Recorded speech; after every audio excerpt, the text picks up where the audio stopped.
Hey, damn it. All right, sorry, I had to unmute myself. I think you were already unmuted. I'm an idiot. Oh, okay. Here we go. Hey, team, what's up? Welcome to a new show. We're gonna be doing every week on Mondays. Yes, it is Tuesday. I get it. So we're off to a bad start there. Yeah, we are off to a bad start. But look, we're still going to continue. Me and Dave are still going to keep doing the top 30 power metal albums of all time called Half Hour Power. We're going to be doing that here in about 30 more minutes. But we're doing a new segment every Monday here called Metal Mondays.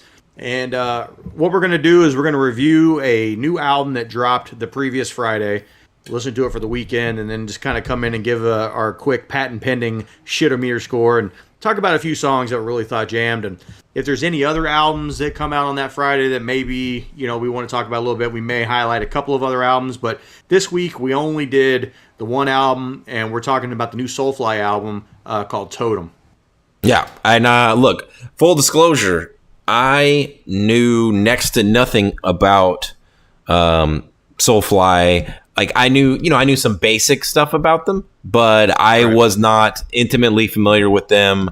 Obviously I know Max Cavalera and I know what he did with Sepultura, but other than that, really, I haven't heard much of anything Soulfly related at all. Yeah. So I actually own the first Soulfly record. Oh, okay. And so, working, the only reason I ever got a job at Best Buy was to get a discount on CDs, right? And seems like a decent idea. Way back when I started at Best Buy, there wasn't like Spotify, so there wasn't like this easy way to go sample some music and see if you like it. It would just be like you're walking down the aisle, you see a CD, and there's a sticker on it that says "For fans of Injustice for All," and you're like, "Oh shit, okay, here we go." And so you pick up the album, and you're like, "This sounds nothing like Justice. What are we talking about?" But I was walking down the aisle, new Music Tuesday, whatever it was at the time, and something about that first Soulfly album just jumped out at me, and I bought it, and it was a good album. I enjoyed it. It's not, they're not a band that I've revisited really at all over the last 20 years.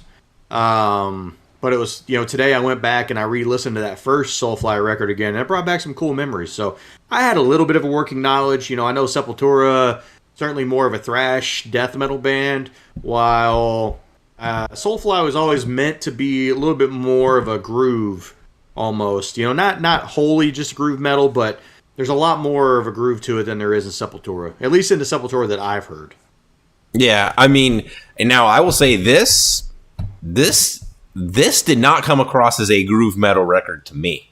There were moments. Yeah, but this definitely comes across, and I'm sure we'll get into it, when we're describing some of these songs. But this had a much more and you pointed it out, Josh. And after I heard it, I couldn't unhear it. Like a Slayer kind of vibe on a lot of the songs in terms of just speed and delivery of Max's vocals, and especially Max's son, like on the drums, just like super high energy. Fast riffs.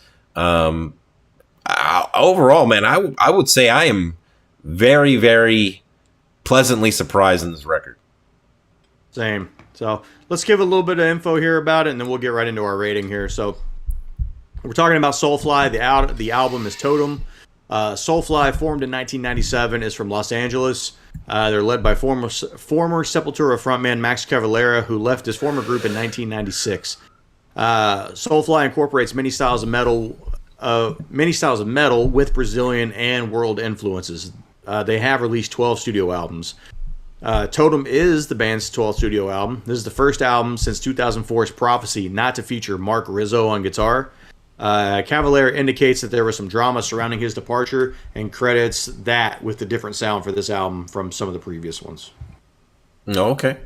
So sound like it was a pretty tenuous relationship that they had, and the breakup was good, and sounded like it gave the band a little bit of new energy. So I haven't really listened to anything that he was a part of, so I couldn't really answer that question. I listened to like 2 minutes of a song from Prophecy, the album before this, and it sounded pretty good. Yeah. Anyway, let's jump in here. So if this is your first time joining us here, we do have our own proprietary rating system for things like this. We like to often refer to things on this show as shit. or in certain variations of that. So, name of the game here for the shitometer is you want the lowest score possible. You want to be a master of puppets and score is 0. Okay. Anything from 0 to 49 is varying levels of we'd recommend this to you. Anything 50 and above is varying levels of absolute terrible shit. So, Dave, what would you give this on the shitometer? I think it's a very respectable score. I would say that the last 2 tracks on this record, spoilers, don't need to exist, in my opinion, and do drag the rating down a bit for me. But I still like this record. I'm coming in at a 34. It's a good score. I was pleasantly surprised, man. I thought there's a lot of moments on this album that I feel like are still kind of groovy, good chugs and things like that. Oh, yeah. But, I was pleasantly surprised by how much I really like the album. The vocals are really, really good on it. I'm going to come in at a 39 on this album. Okay. I mean, that's you described it as almost like you enjoyed it more than me, but I know that just sometimes that happens sometimes. So yeah. That brings us to a 36.5, between the two of us. So average score of a B tier, if you want to think of this on a tier list. So B tier score, I think, for a couple guys that prior to this knew next to nothing about Soulfly other than in passing, I know we don't really, do this on this segment, but I'm intrigued. I think I will actually try to look into some more Soulfly records after this. Maybe yeah. I probably been missing the boat on this. I think so too. I guess I go back to the first album and I think about the songs from that, and this album versus the first album. I mean, as any band, look at Hardwired versus Kill 'Em All, right? Or Killing Is My Business and Dystopia. Dude, they're so different, but dude, we are just on a great run of new metal, and not NU metal, but just new metal releases right now. This Soulfly record, way better than what I thought it was going to be. We have that new Megadeth coming up here in a few weeks, and we've heard a couple songs on that, and those fucking crush. Yeah, dude, I'm excited for what we have going on here. But I would definitely not revisit, but I'll go and visit some Soulfly here in the future. All right. What we're going to do here is we're just going to talk about our top 4 songs. We're going to go back and forth and see how many of these match up, see if we got lucky or not. But overall, great album here. So, Dave, you want to go with your number 4?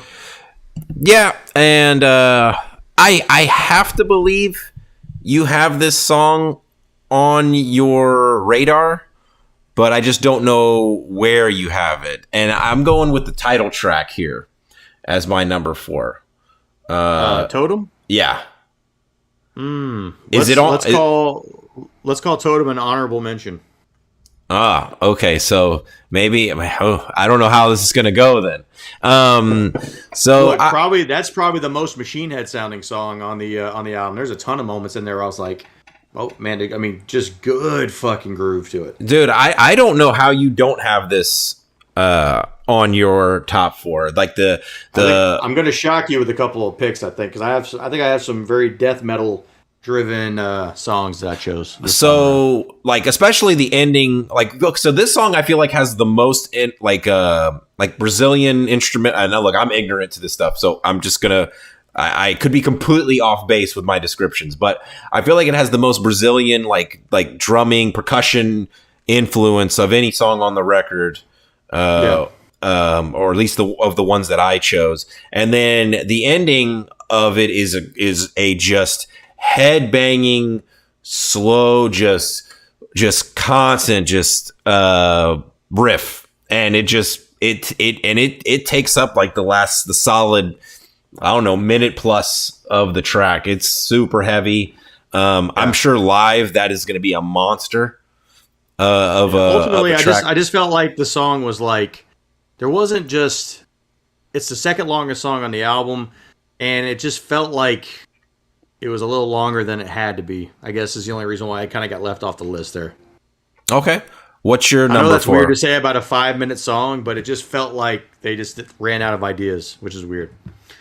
Number 4 for me, I have Filth Upon Filth. It's on my list, and actually, it's my number one song. Oh, damn it. I hate when that happens. Dude, just that's a total groove song for me. You have awesome riffs just all the way throughout the song. And then, you don't really get like a real ripping solo, but you get this really cool lead that comes up somewhere in the middle of the song. That's like, it's just super easy, or it's simple sounding anyway, but very tasty. Yeah, I mean, overall, I love really the opening salvo of this record. Like the first three songs really are excellent, and I think really good. I think Filth Upon Filth, like I think the chorus is. I'm going to use the word catchy, but it's not catchy in the traditional sense. And then I love the groove of the song. It has a nice little like chugging riff to it, main riff. Yes. I love it. I mean, it's my favorite song off the record. I had this one on repeat. I mean, it's under 3 minutes in length, which is crazy, but I mean, and that's something we didn't mention at the top of this, but that's a real win, I think, for this album. Is like it's not overstaying its welcome by any means. The second longest song is 5 minutes. The longest song is 9 minutes. But it's a skipper. It's definitely a skipper, and it's the last song, so you can listen to the whole album and never even really worry about it. But man, this album is a fucking breeze to listen to. And it's songs like this that are like 2 minutes and 45 seconds, but it's a great song. Great song. So, look, for similar, I'll go with my number 3. This has to be on your list. I'm going to be shocked if it isn't. It's Rotten Pain. It's not on your list. It's not on my list. Dude, what? I don't like you. Did we listen to the same album? I don't know. I don't know, but I think Rotten Pain is an excellent track. It's a good song. I also love the chorus. It has pretty good solos in it. Just the whole, I like the intro and the, just the whole like Rotten Pain, like I don't know, just the whole groove of the song to me. It's very Slayer. This is a very Slayer song. Yes. Yeah. If you told me Dave Lombardo sang on this, I would, or excuse me, Tom Araya. If you told me Tom Araya sang on this, I'd be like, yeah, I believe that. Yeah, I think the record is solid, or the song is solid. Yeah, I don't have much else to say about it. It's just a very, very solid song, and I went back to it several times. All right, I think this is your second best song. I'm gonna go for this one at my number 3. This is Scouring the Vial. It's not on my list. Oh, okay. So that's strange for me, because this is, I think, maybe like the most death metal song on the album.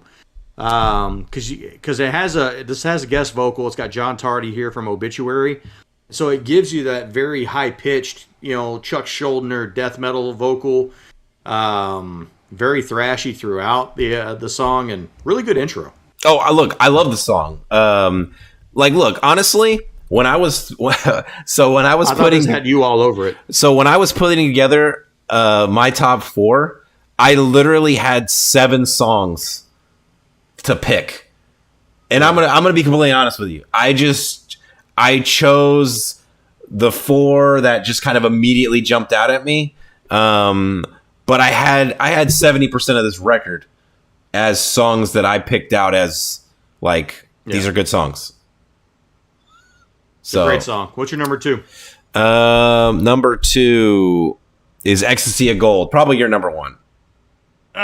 Yeah, that is definitely my number 1. Look, you spoiled this for me because we were listening to it in order whenever we decided to listen to this record, and you had yours on shuffle on accident, and you're like, "Ooh, Ecstasy of Gold, so good, solo, right?" Or the guitar right at the beginning. And you're like, "What are you doing? Skipping around?" I was like, "What the fuck are you talking about?" And then you're like, "Oh," look, I'm like, "Fuck." Oh, you're like, well, spoilers. It's really good. Yeah. And dude, yeah, the opening of that song, excellent. I didn't know how Ecstasy of Gold was going to fit into a chorus, but Max makes it work. And look, it's your number 1 song. I'll let you go in on it a little bit yourself. Yeah, I mean, So this is another one of those songs that just kind of screams Machine Head for me. It's got a kind of like a traditional breakdown style bridge, and just some good guitar work on the way out. You know, like a nice little harmonized guitar solo outro, which is really nice. But again, it's another one of those songs, sub 3 minutes. It just doesn't fuck around, man. It's just in and out, but it's a banger. Yeah. Well, I already talked about my number one. So, yeah. What's your number two? So Superstition is my number two. What was that for you? I didn't have it on my list, dude. So we only had one matching song on the list. So yeah. So just to recap, that's a record. My top four, from 4 to 1 was Totem, Rotten Pain, Ecstasy of Gold, and Filth Upon Filth. Yeah, and I had. So did we have seven? We had seven songs. We had two songs that matched because we both had Filth Upon Filth. Yeah. Yeah. Okay. Then we had two songs: Ecstasy of Gold, Filth Upon Filth. Okay. So yeah, those are my 1 and 2. Those were your 1 and 3. 1 and 4. 1 and 4. Okay. Yeah. So Superstition, the opening song for the track. Oh, excellent. You know, it gives you a little bit of Brazilian drum beat right off, kind of gets you into the mood, and then you just get the good guitar riff intro, you get the scream. Like, it all feels very predictable, but that's not a bad thing. Like, it's done well, it feels good, it gets you super hyped up for the intro to the song. And then the song is just basically, it's just nonstop after that. It's just fucking thrash all the way through. Yeah, so as far as like the overall vibe of this record, like I know we talked about our favorite songs, but like I wanna I guess make something clear for me. I guess this record doesn't do any, and this is gonna sound like a diss, but this record doesn't do anything necessarily revolutionary. But I don't know that was ever the intention anyway. But yeah. Man, it's refreshing, especially for me, because I tend to listen to music that just happened, like not on purpose, but I tend to listen to music and albums that are 50 minutes plus at a minimum. And it's refreshing to listen to an album that, especially when you cut out the 10-minute last song. There's the ninth song is like a little throwaway, like an instrumental. Soulfly 12. And it's fine. Like there's nothing wrong with it. But this album just goes fast. Like, and it's even like, so if you include the last song, which we both agree is probably skipper material, including that song, this album is 40 minutes and 8 seconds. So you remove that, so take that out. It's an easy 30. It's like every time that I was listening to this record, either to or from work, I listened to the whole thing easy. Like before I got home, I had it all done. I got through it twice on the way home the other day, all the way. Well, skipping the last song, but once I listened to it the first time, I knew I didn't want to go back to that song. But skipping the last song, I listened to the album twice on the way home. Yeah, I'm gonna add it to my regular rotation. My main playlist, because any one of these songs come up randomly, I'm totally fine with it. I mean, again, other than the last song, and it's not that the last song is bad. I guess I just maybe I want to explain my thoughts on that a little bit. It's just, it takes like 3 minutes or so before I feel like the song kind of kicks in. But by then I've already lost like interest. And for me, the best part of the song is 7 minutes like 7 minutes to the end. Yeah, because it goes into this, little instrumental atmospheric kind of thing, and it's cool. Yeah. But that's the best part of the song for me, is the last 2 minutes of the song. I'm like, I don't know if it's worth the 7-minute intro. Yeah. So, but overall, like final thoughts, I'm very pleasantly surprised. I will be diving a little bit deeper into Soulfly's catalog. I'm very curious to see what I find there. I mean, I didn't even realize they had that many albums, because again, I'm just not a, this is the first Soulfly album I've listened to cover to cover. So, and I'm very happy with it. Well, maybe we have to throw that in on the Metalhead's journey somewhere down the line. But hey, hopefully you guys like this content. We're going to be coming back weekly on Mondays. And like I said, we're going to be reviewing a new release from the previous Friday. So coming up this Friday is going to be the new release from Arch Enemy. So we're going to start jamming that on Friday, and we'll give you our review on Monday. Yeah. So, in the meantime, stick around here. If you're watching us live, we're going to be right back with the episode of Half Hour Power. If you're not with us live, we'll see you next time. Take it easy.